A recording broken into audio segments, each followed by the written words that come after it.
Hello everyone, I am Mami Khan, currently pursuing BLLB from Vivekanand College of Law, Aligarh. Currently I am also intern at Lexis and Company Law Firm. So my presentation topic is difference between section 76 and 79 of IPC.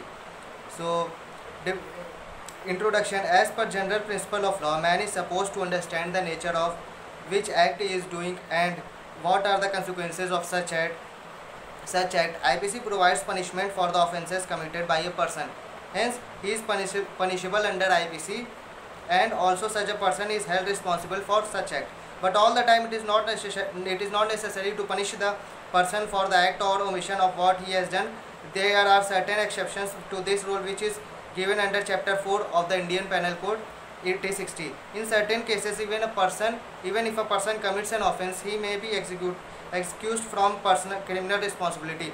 So, to be held responsible for such offence, there should be mens rea, which is a necessary factor for considering offence and punishments. If there is the absence of mens rea, then such person may not be guilty of such act. Scope. The exception of given under Chapter 4 of IPC is not only limited to the offences punishable under IPC, but it has a wider scope and hence applicable to offences under special or local laws also. Chapter 4 may be divided into two groups: excusable exceptions and justifiable exceptions. Excusable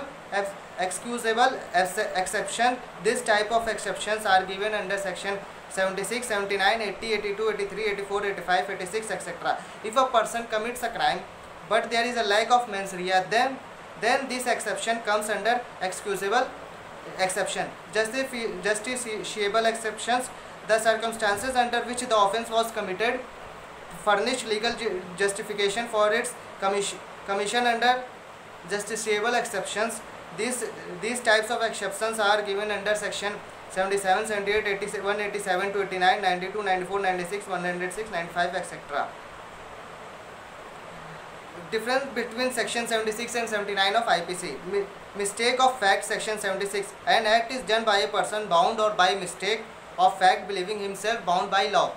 A person believes that this is a real fact that is not real. Therefore, some error in knowing fact is described as a mistake of fact. Ignorance of fact is different from the mistake of fact.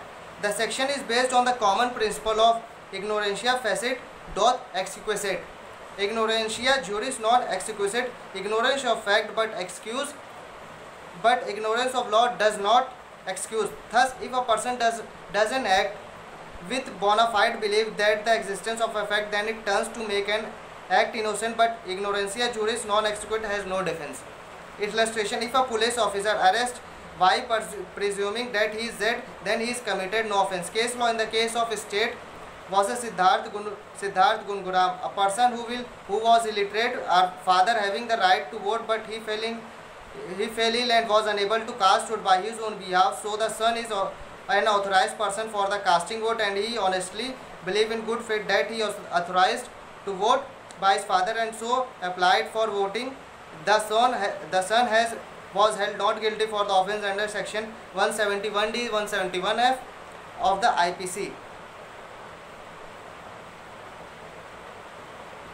Section 79 deals with the act done by a person justified or by mistake of fact believing himself justified by law.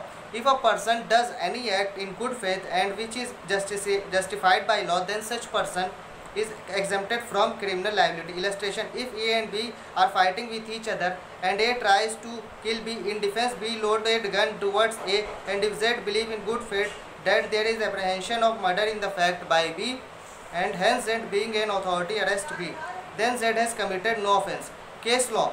In the case of State of Orissa versus Ram Bahadur Thapa, the accused, a Nepali servant who attacked the deceased and killed him believing that he was attacking ghosts and not human beings, was acquitted, giving him the benefit of mistake of fact.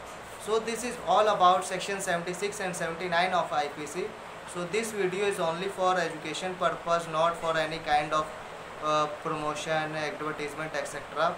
So please like this video. If you have any question related to section 76 and 79 of IPC, please mention in the comment box, and please like this video and share this video and subscribe the Lexis and Company Law Firm channel. Thank you and have a nice day.